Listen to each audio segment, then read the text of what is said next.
La deuxième loi de la rencontre, c'est la loi de la poursuite. Un esprit ne va jamais se révéler à toi jusqu'à ce que tu le recherches de tout ton cœur. Et lorsqu'un homme recherche de tout son cœur, il a une manière de s'y prendre. Alors l'esprit te connaît. Il sait que la dernière fois où tu voulais te marier, tu restais au téléphone jusqu'à 3 heures. Et tu avais le pouvoir sur le sommeil. Alors, 3 heures, tu es toujours au téléphone. Et la jeune dame va dire, je veux dormir, je suis fatiguée. Tu dis, ok, dans les 5 prochaines minutes. 5 minutes deviendront toujours 50 minutes. 50 minutes deviendront 3 heures. Maintenant, tu veux rechercher Dieu. Tu dis, Seigneur, je te recherche de tout mon cœur. Au bout de 10 minutes, tu t'endors. Tu plaisantes. Quand tu recherchais un contrat, tu pouvais t'asseoir avec tous les fichiers. Et tu suivais à la lettre jusqu'à 4 heures du matin à la recherche des contrats. L'esprit sait comment tu cherches les choses de tout ton cœur. Alors quand tu viens le rechercher, la même ténacité, le même focus avec lequel tu cherchais cette dame, avec lequel tu cherchais ce contrat, jusqu'à ce que tu atteignes ce quota dans l'esprit, tu n'auras pas l'attention de cet esprit. C'est pourquoi Dieu dit, vous me chercherez et vous me trouverez. Quand vous m'aurez cherché de tout votre cœur, je sais comment tu recherches les choses de tout ton cœur. Quand tu voulais impressionner cet homme-là, quand il te disait qu'il allait venir, avant 14 heures, tu commençais à te préparer jusqu'à 20 heures. Tu allais te faire les ongles, tu rangeais tes fossiles, tu te maquillais, tu achetais de nouveaux vêtements, tu le repassais. Et quand Dieu te dit, il y a réunion à 18 heures, tu attends jusqu'à 17h30 et tu commences à courir dans tous les sens. Où est mon habit? Tu ne sais pas ce que tu fais. Et quand tu arrives à l'église, tu lèves les mains et tu pleures. J'ai besoin de toi. Quand il te regarde, il rit. Quand le monsieur t'a dit qu'il allait venir, tu t'es préparé pendant 8 heures.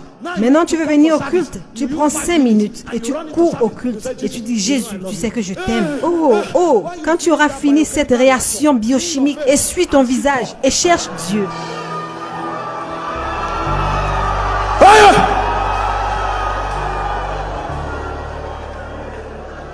Toi qui recherchais un emploi, on t'a dit que le lieu de l'interview, c'est à 8 km. Tu étais là avant 5h40. Tu as parcouru 8 km. Tu es arrivé avant l'ouverture des portes. Maintenant, tu dis que tu cherches Dieu. Et 1 heure après le culte, tu vas dire, ah, Abuja. Je ne comprends pas cette ville. Je ne comprends pas cette ville. La ville ne t'énervait pas quand tu cherchais un emploi. Maintenant que tu cherches Dieu, la ville t'énerve. Quand tu deviendras sérieux, tu le trouveras. La Bible dit que Dieu se cache dans les ténèbres. Dans Exode chapitre 20, verset 21. La Bible dit Moïse s'approcha de la nuée où était Dieu. Il y a des hommes qui l'ont recherché sous le soleil et sous la pluie. Ils l'ont recherché dans la lumière et dans les ténèbres et dont Dieu ne peut plus se cacher d'eux. Lorsque Dieu trouve un tel homme, il va s'investir en lui. C'est pourquoi il a dit à Abraham, je suis ton bouclier et ta récompense sera grande. Il y a une dimension où tu dois trouver Dieu comme un témoignage qui est ta plus grande motivation. C'est ton plus grand désir. Tu dois rechercher Dieu et ta quête de Dieu doit surpasser toutes les autres. Parce que quand tu recherchais un emploi, tu as fait un jeûne de 400 jours. Tu voulais te marier, tu as pris part à des réunions de prière pendant toute une année. Tu as fait des veillées et tu n'as même pas dormi une seule fois. Maintenant que tu es marié, tu estimes que les veillées c'est pour les jeunes. Quand on dit jeûner, tu dis Kai. Quand vous jeûnez, s'il vous plaît, ajoutez de la sagesse parce que vous pouvez avoir de l'ulcère. Mais tu ne pensais pas à l'ulcère quand tu cherchais le travail. Nous nous trompons nous-mêmes et nous ne savons pas que Dieu est un esprit immortel. Il connaît tes intentions, il connaît tes pensées, il connaît ta propension. Et quand tu les canalises vers lui, il le sait.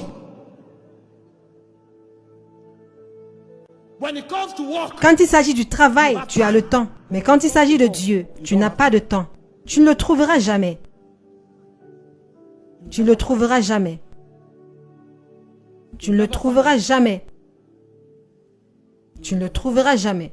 La loi de la recherche de Dieu est la loi de la soif. Tu n'es jamais satisfait. Je veux davantage. Je veux davantage. Tu viens juste d'un culte de miracles. Tout le monde parle des miracles. Tu rentres à la maison, Seigneur. Pitié, aie pitié, aie pitié, aie pitié. Tu n'es jamais satisfait. Tu vas le poursuivre et continuer de le chercher jusqu'au jour où tu quitteras ce monde. Là, c'est un homme qui est prêt pour une rencontre. Et je vous dis, lorsque vous gérez bien ces choses, un moment viendra où vous allez commencer à vivre dans la dimension des rencontres. Parce que, comme je le disais le matin, Jésus n'avait plus de rencontres. Il disait le Fils de Dieu qui est au ciel. Il y vivait. Il vit là-bas. Nous voulons changer notre monde. Ce n'est pas facile. Les choses qui se passent dans ce pays, ce n'est pas juste parce que les hommes sont méchants. Les hommes ont rencontré des esprits méchants, des démons étranges. Vous voyez des femmes enceintes découpées en morceaux. Vous pensez que c'est de la méchanceté? Il y a des princes de la méchanceté qui ont rencontré des hommes. Ils ont rendu des gens psychopathes et sociopathes. Ils n'ont plus de conscience. Vous voulez lutter avec de tels hommes. Vous pensez que c'est la langue française. Tu maîtrises la langue française parce que quelques personnes peuvent t'applaudir. Dans la dimension spirituelle, ils ne comprennent pas le français. Ils entendent esprit et vie. Quel est le poids du témoin que tu présentes? Vous voyez des jeunes dames qui se prostituent et qui ont vécu comme des prostituées pendant 5 ans. Vous pensez que la langue française va les changer? Vous pensez qu'il suffit de se lever et dire le Nigeria se relèvera et le Nigeria va se relever? Êtes-vous conscient des esprits qui sont apparus aux hommes au pouvoir? Avez-vous idée des alliances que les gens ont tissées avec des démons? Quand nous venons à des cultes de rencontres comme celui-ci, nous sommes arrivés à un endroit pour ne plus jamais retourner en arrière.